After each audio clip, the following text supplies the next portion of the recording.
I can still hear the sound of Sandra's phone shattering against the floor. In that split second, it felt like it wasn't just glass breaking, but everything we thought we knew about each other tearing open at once.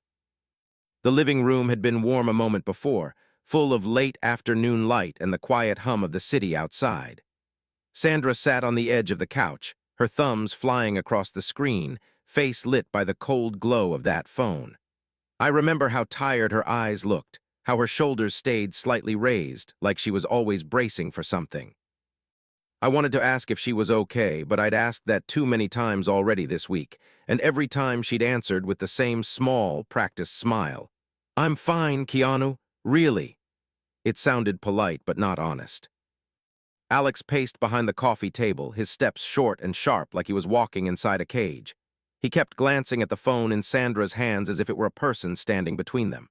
"You're doing it again," he said, voice low but shaking. "You're here, but you're not here."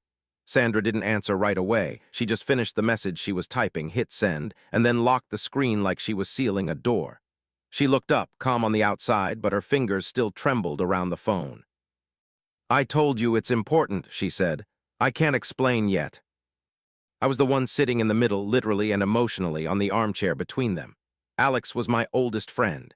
Sandra was the person who had shown me more kindness in 1 year than some people had in my entire life. I watched them and felt that familiar pull, that pressure to fix everything, even though I barely understood what was broken. "Maybe just take a breath," I said, trying to keep my tone gentle. "You're both tired. Nobody's the enemy here." I believed that when I said it. I needed to believe it because the alternative, that one of us was actually hurting the others on purpose, was too heavy to carry. Alex stopped pacing and looked at me, then back at Sandra. "You know what hurts?" he said. "It's not the secrets, it's that you act like I'm too weak to hear the truth." His voice cracked on that last word, and for the first time that day, Sandra's eyes softened. She set the phone face down on her knee and leaned forward, elbows on her thighs, as if every word she was about to say weighed a ton. "It's not about you being weak," she whispered. "It's about someone else getting hurt if I talk too soon." Her jaw tightened and she swallowed hard. "I just need a little more time." The room went quiet. I could feel Alex's pride fighting his fear, kindness wrestling with the anger he didn't want to have. He had always tried to be the patient one, the understanding one, but patience has a limit when it keeps colliding with silence. "Time for what?" he said. "For more late-night calls you can't explain? More messages from unknown that you hide the second I walk in?" His eyes dropped to the phone again. "If you trusted me, you'd let me see what's on there, just once." I saw Sandra flinch, not at his words, but at the truth inside them. She held the phone a little closer to her chest, like it was both a shield and a wound. I should have spoken then, louder, clearer. I should have reminded Alex of all the times Sandra had chosen kindness when it cost her something, of the nights she stayed up with him when his father was in the hospital, of how she'd given me a couch when I had nowhere else to go. But there was something in Sandra's eyes that stopped me, a deep, quiet fear that wasn't about being caught in a lie. It felt bigger, heavier, like she was carrying someone else's secret too, not just her own. I told myself to trust that. I told myself to stay out of the way. Alex stepped forward and held out his hand. "Let me see it," he said. "Just 5 minutes, then I'll stop asking." Sandra's breathing went shallow. She stared at his open palm like it was a cliff edge. "I can't," she said. It was barely more than a breath, but it filled the whole room. "Please don't make me choose." Her voice broke on that last word, and that's when I realized this wasn't just a fight about a phone. This was a fight about who she was willing to lose. Something in Alex snapped, the way a stretched rope finally gives way. His kindness didn't disappear, it just got buried under the loudest feeling in him, fear of not being enough. "You already chose," he muttered. Before I could move, before Sandra could stand, he snatched the phone from her hands. She gasped and reached for it, but he'd already stepped back, eyes wild, glassy with hurt. "If this thing matters more than us," he said, voice shaking, "then maybe it doesn't deserve to exist." Time slowed. I remember the way the phone looked in his grip, black and shining, full of every message and call and secret Sandra had been guarding. I remember her hands frozen in the air, her mouth open but no sound coming out yet. I remember my own body refusing to move, caught between stopping him and not wanting to touch the anger burning off him like heat. Then, with a wordless, broken shout, Alex hurled the phone against the hardwood floor. The crack of glass echoed through the room like a gunshot. Pieces of screen flew up, glittering in the light, then rained down around Sandra's bare feet. For a long second, nobody moved. Sandra stared at the shattered phone, her face going white, all the color draining out of her cheeks. Alex's chest heaved, his jaw clenched, as if he'd only now realized what he'd done. My own heart pounded so hard it hurt. Then Sandra finally looked up at him, eyes wide with something deeper than anger, something like devastation. "You don't understand," she whispered, her voice strangled, broken open. A tear slipped down her cheek, catching the last sparkle of glass on the floor. "That wasn't just my phone, Alex." She swallowed, her whole body shaking. "You just destroyed the only proof that could save my brother." For a moment after Sandra's words, the room felt hollow, like all the air had been sucked out of it. Alex's mouth opened, then closed again. His anger drained so fast it left something raw behind, something almost childlike. "Save your brother," he whispered. "What are you talking about?" His gaze slid from Sandra's tear-streaked face to the ruined phone at our feet, and I saw the realization hit him. Whatever that phone held, he hadn't just broken an object. He'd ripped through the last thin layer of control Sandra had. Sandra dropped to her knees on the floor, hands shaking as she picked up the shattered pieces one by one. Tiny shards of glass stuck to her fingers, but she didn't seem to feel them. "Daniel didn't start that fire," she said, voice hollow. "He didn't burn that warehouse. He was just there, wrong night, wrong people. But nobody believes him, and in 3 weeks he goes to trial for something he didn't do." She held up the bent, broken frame. "The only person who admitted the truth, the only proof, was in here." Alex sank back onto the couch as if his legs had given out. I could see him fighting the urge to defend himself, to say she should have told him, should have trusted him. That instinct was right there in his eyes, ready to leap out.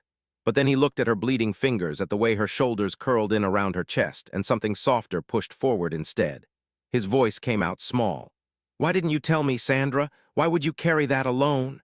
It wasn't an accusation this time. It was a question from someone suddenly aware of how much he'd missed. She sat on her heels, breathing hard, like every word cost her a piece of herself. "Because Daniel begged me not to drag anyone else into it," she said. "And because the man who confessed, he's dangerous, Alex. He said if I told anyone, especially you, he'd disappear and Daniel would lose everything. So I recorded his call, saved every message, every threat.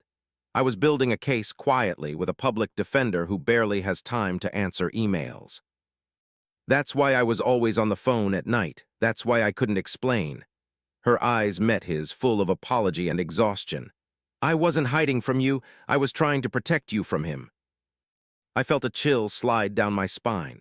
"Who is he?" I asked.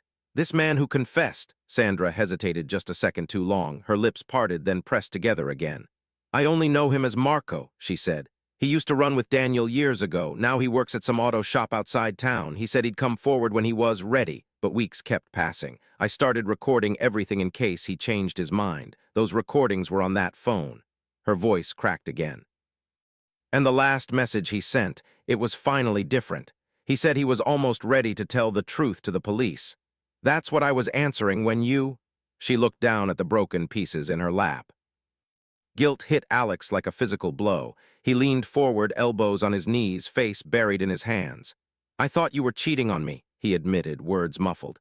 "I thought you were choosing someone else over me." When he lifted his head, his eyes were red. "I let my pride be louder than your pain. I didn't even stop to ask what you were going through. I just destroyed it." He stared at his own hands like they belonged to a stranger. "What kind of man does that?" "The kind who's scared," I said quietly, "scared of losing someone he loves." I wasn't excusing him, and we both knew it. But I also knew that shame, if left alone, could turn someone cruel to themselves. It doesn't make it okay, but it means you're not stuck being that man forever unless you decide to be. Sandra wiped her face with the back of her wrist. "It doesn't matter," she whispered. "The recording is gone. The messages, the threats, his voice saying it was him, not Daniel, all of it. Without that, it's just my word against the police report. They'll say I'm lying for my brother." She closed her eyes, shoulders shaking. "I thought I could carry this quietly and fix it. Instead, I waited too long, and now I've lost the only thing that could save him." I knelt beside her and gently took the ruined phone frame from her hands. As I turned it over, a tiny metal rectangle slid loose from the side, landing in my palm. It was the memory card, miraculously intact. My heart kicked. "This doesn't look broken," I said. "If the recordings were stored here, a data guy might still pull something out."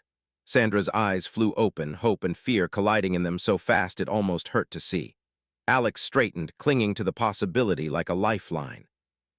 "But Keanu," she whispered, "if we recover the audio and use it, we're exposing Marco, whether he's ready or not. I promised him I wouldn't go to anyone until he agreed. That's the only reason he kept talking at all." She swallowed, staring at the little piece of metal in my hand. "If he finds out I broke that promise, he could disappear. He could hurt Daniel or our mother. He could hurt you." Her voice trembled on that last word, and I knew she meant both of us. I closed my fingers around the memory card. In that small, cold object was a brutal choice. Protect the man who started the fire or fight for the one who hadn't. "Maybe the promise was never yours to keep," I said softly. "Maybe keeping him hidden is how he keeps hurting people." Sandra's eyes filled again, torn between loyalty, fear, and love. Beside us, Alex took a deep breath, his voice steady for the first time since the phone shattered. "Whatever we decide," he said, "we decide it together this time. No more secrets. No more breaking things because we're scared." He looked at the card in my hand like it was both a weapon and a chance at redemption. "If there's even a small chance Daniel can be saved, we have to try, even if it means facing a man who doesn't want to be found." Sandra stared at the memory card, then at both of us, her chest rising and falling like she was standing at the edge of a ledge. And as the silence wrapped around us, I realized she wasn't just choosing whether to expose Marco. She was choosing what kind of person she wanted to be when the fear finally stopped making her small. By the time we reached Mia's apartment, the sky outside had turned the color of wet concrete, and the city lights were blinking on one by one. I remember thinking how strange it was that everything out there looked normal, while everything in here felt like it was hanging by a single, fraying thread. Sandra walked beside me, holding her own elbows as if she were afraid she might fall apart if she let go. Alex followed a step behind, head down, the broken phone frame wrapped in a paper towel in his pocket like evidence of a crime he'd committed against himself. Mia opened the door before I finished knocking. Her place smelled like coffee and solder, the usual tangle of cables and half-opened laptops scattered across her kitchen table. She took one look at our faces and didn't bother with jokes. "Show me," she said. No hello, no questions about why, just that one line, calm and direct. I handed her the memory card, and Alex, with a wince, pulled the twisted phone from his pocket. Mia's eyes widened. "Damn," she murmured, turning it over in her hands. Then she glanced at Alex, really seeing him for the first time. "You did this," he swallowed and nodded. "Yeah," he said, voice rough. "I thought I was smashing a lie. Turns out I was smashing the truth." Mia studied him for a second, then gave a short nod, not forgiving, not condemning, just accepting the fact of it, and carried the pieces to her workbench. The next hour stretched like a rubber band ready to snap. Cables tangled across the table as Mia slid the tiny card into a reader and hooked it up to her computer. Lines of code filled the screen, green and white against black. Sandra sat on the couch, twisting a tissue in her hands until it shredded. Alex perched on the edge of a chair like he didn't deserve to sit all the way down. I watched the progress bar inch forward and tried not to think about the calendar on Sandra's fridge, where the court date for Daniel's trial was circled in red. Every passing minute felt like it belonged to the prosecution. While the software worked, the silence between us grew loud. Finally, Alex broke it. "I don't know how to fix this," he said, staring at his own hands. "Not just the phone, us. I keep thinking about the look on your face when it broke." Sandra didn't look at him right away. Her voice came out tired but clear. "You can't fix it in one night," she said. "You can't undo what you did, but you can stop hiding behind your anger and start learning why it's there." She hesitated, then added, "And I can stop pretending I have to carry everything alone." That didn't exactly work out either. There was no softness in her tone yet, but there was honesty, and in its own way, that was more precious. Mia swiveled in her chair. "I've got something," she said. "Not everything, but some of the audio files are still readable. A few are corrupted beyond repair, but there are at least 3 intact. We'll have to see what's on them." She picked up an old spare phone from her desk and slid Sandra's SIM card into it. "I'll route the audio through the speakers so you can all hear, and I'm backing it up twice while we listen, just in case someone feels like throwing another phone at the wall." She gave Alex a pointed look, and for the first time that night, the corner of his mouth twitched in a small, ashamed smile. The first recording crackled to life, full of background noise and a man's ragged breathing. Then a voice came through, deep, strained, carrying that strange mix of arrogance and fear. "Sandra, it was my call, not Daniel's. I lit it. He tried to drag me out before the fire spread. He didn't start nothing." There was a pause, a clink like a lighter being flicked. "You don't get it. I was told to do it.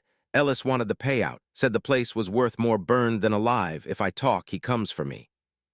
For my family, for your brother." The recording ended with a click and a static hiss that settled into the room like dust. "Ellis," I repeated, my mind racing. "The owner of the warehouse?" Sandra nodded slowly. "Daniel mentioned him once, said he always smelled like expensive cologne and gasoline money." Her hands were shaking again. "If this gets out, it's not just Marco on the line, it's Ellis, his people, maybe even whoever helped cover it up." Mia queued up the next file. This one was shorter, Marco's voice rougher, more desperate. "They're watching me now," he whispered. "I think someone saw me outside your place. I'll call you tomorrow at 6. If I decide to do this, I'm doing it once. No going back. After that, destroy these messages. I mean it. If Ellis hears my voice on anyone's phone, we're all dead." When the second recording ended, the room stayed perfectly still. The time stamp glowing on Mia's screen showed the date, yesterday. The call Marco promised for tomorrow at 6 hadn't happened yet. Sandra stared at it like it was a countdown to something terrible and necessary. "That's today," she whispered. 6 o'clock today." She checked the clock on Mia's wall. It was 5:57. We all turned at the same time toward the old spare phone lying face up on Mia's table, Sandra's number glowing on the screen like a borrowed life. The ticking of the kitchen clock grew so loud I could feel every second in my teeth. At exactly 6:00, the phone lit up and began to vibrate. Unknown number. The sound cut through us. Sandra's hand hovered above it, fingers trembling, eyes shining with fear and something fiercer, something like resolve. She looked at Alex, then at me, then back at the phone. "If I answer," she said, voice barely audible, "there's no going back, for any of us." The phone kept buzzing, the screen pulsing with every ring as if it were breathing. Finally, she drew a long, shaking breath and hit accept, pressing the speaker button with her thumb. "Hello," she said. On the other end, a man's voice came through, hoarse, raw, and terrified. "You weren't supposed to keep those recordings, Sandra," Marco said. "And now I'm pretty sure someone else knows you did." Marco's words dropped into the room like a stone into dark water, sending out rings of quiet panic. Sandra's knuckles whitened around the edge of the table. "What do you mean someone else knows?" she asked. Behind her, Alex rose from his chair without realizing it, as if he could protect her from a voice on a speaker.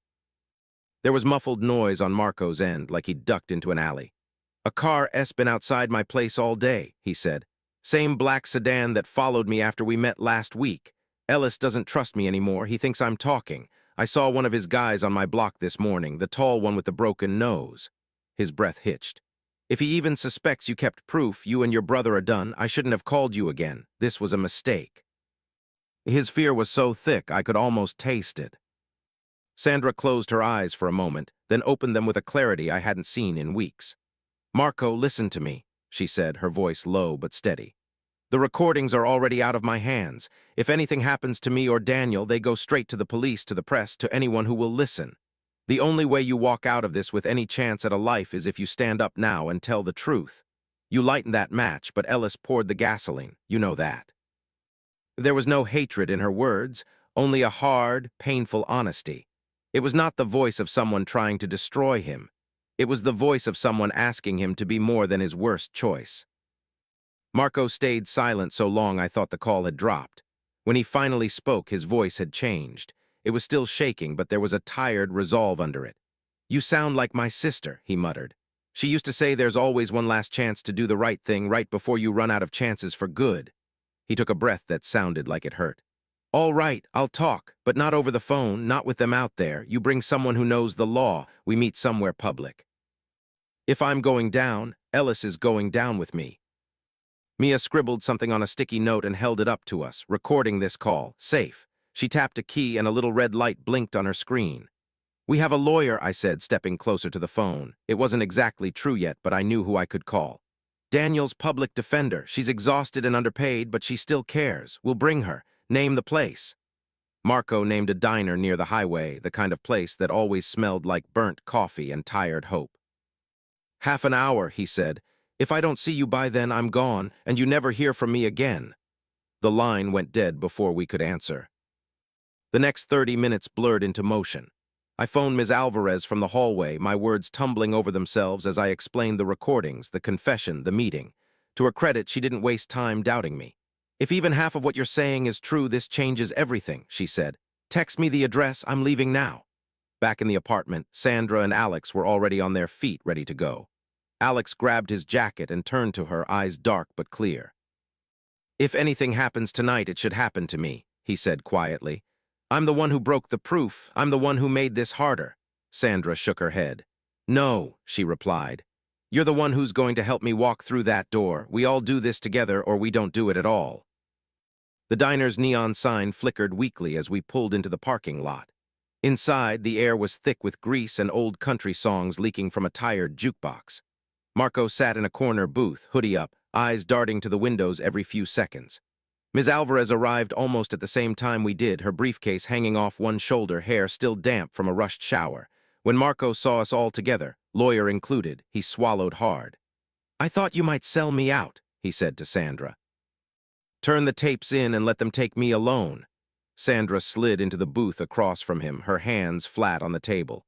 "I don't want revenge," she said. "I want my brother back, and I want you to stop running from the worst thing you ever did." Ms. Alvarez set a small recorder on the table between them alongside her phone. "This is attorney-client protected until I say otherwise," she told Marco. "If you cooperate fully and truthfully, I can use this to argue for a reduced sentence, maybe witness protection. But if you lie to me or hold back, I walk out that door." Marco stared at the recorder like it was a loaded gun. Then, slowly, he began to talk. He described Ellis, the late-night meetings, the quiet promise of easy money if he helped a bad building die with no one inside. He described the panic when he realized Daniel had come by to talk him out of it and wouldn't leave. He described how Daniel tried to drag him out when the fire spread faster than either of them expected. His voice broke when he admitted he ran, leaving Daniel choking in the smoke until the firefighters pulled him out. By the time he was done, the cheap napkins on the table were crumpled and wet. Ms. Alvarez's eyes were sharp, alive in a way I hadn't seen before. "We file a motion first thing in the morning," she said. "Emergency hearing, the judge sees this, hears this, and your brother does not go to trial like this never happened." She fixed Marco with a hard stare. "And you, if you're serious, will repeat all of this under oath." He nodded slowly. "I will," he whispered. "I'm tired of being owned by the worst version of myself." Outside, a black sedan rolled past the diner windows, its headlights sweeping the booths. We all froze, but it kept going, disappearing into the dark like a threat choosing to wait for another day. The hearing came fast. The courtroom smelled like paper and nerves. Daniel stood at the defense table in a wrinkled shirt, chains still at his wrists, confusion written all over his face as he looked at the cluster of us sitting behind him. When Sandra caught his eye, her whole body bent, like she might collapse from relief and guilt at the same time. Ms. Alvarez played the recordings, Marco confessing, naming Ellis, describing the plan. Then she called Marco to the stand. He walked there like a man heading toward his own sentencing and his own salvation at once. His hands shook as he swore to tell the truth. And then, in front of everyone, he burned down the lie he'd helped build. When it was done, the judge leaned forward, his expression grave. "Given this new evidence," he said, "this court is compelled to reconsider the charges against Daniel Cruz." The silence in the room pressed against my ears. "The case against Mr. Cruz is hereby dismissed, pending further investigation into Mr. Ellis and associated parties. Mr. Cruz is to be released today." Sandra let out a sound that was half sob, half laugh, her hand flying to her mouth. Daniel turned to look at her, eyes wide with disbelief, and for a second they just stared at each other, the whole world narrowed down to that thin aisle between them. Outside the courthouse, the light felt too bright, as if the sky itself was exhaling. Daniel wrapped his arms around Sandra so tightly I wondered how either of them could breathe. "You did all this?" he asked into her hair. "For me," she pulled back, wiping her face with trembling fingers. "I didn't do it alone," she said. She nodded toward Alex and me, and then after a beat, even toward Marco, who stood a little distance away, flanked by officers, waiting to be taken back into custody to begin the long work of earning his own second chance. "I tried to," she admitted, "and it almost cost us everything." Alex stepped forward, his humility so plain there was no room left for pride. "I broke your chance once," he told Daniel. "I'm going to spend a long time trying to be the kind of man who would have protected it instead. I can't ask you to forgive me. I just want you to know I see what I did." Daniel looked at him for a long, measuring moment, then held out his hand. "Start there," he said quietly. "The rest we can figure out." Alex took his hand like it was a gift he didn't deserve, and maybe that was exactly what made him ready to receive it. Weeks later, the pieces of the shattered phone sat in a small glass jar on Sandra's bookshelf, not as a trophy, but as a reminder. She got a new phone, backed up in 3 different places, but she never let it become a wall between her and the people she loved again. She started volunteering with a group that helped families of the wrongly accused, walking into courtrooms with strangers and sitting beside them so they didn't face the echoing walls alone.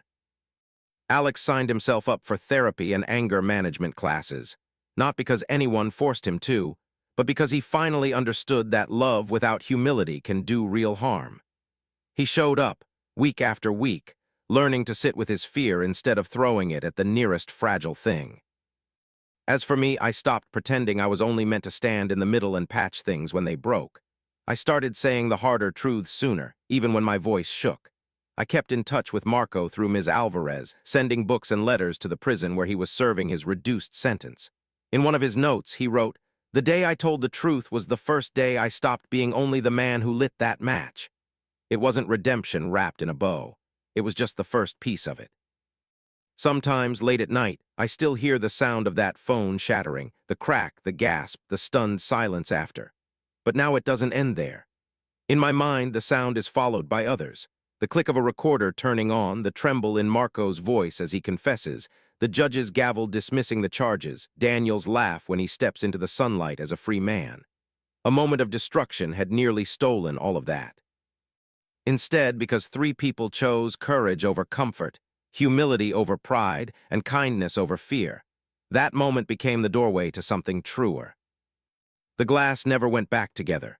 The trust didn't either, not exactly. It came back stronger in some places, scarred in others, honest all the way through. And in the quiet after everything, we learned that sometimes what breaks us open is the only thing that lets the light finally get in.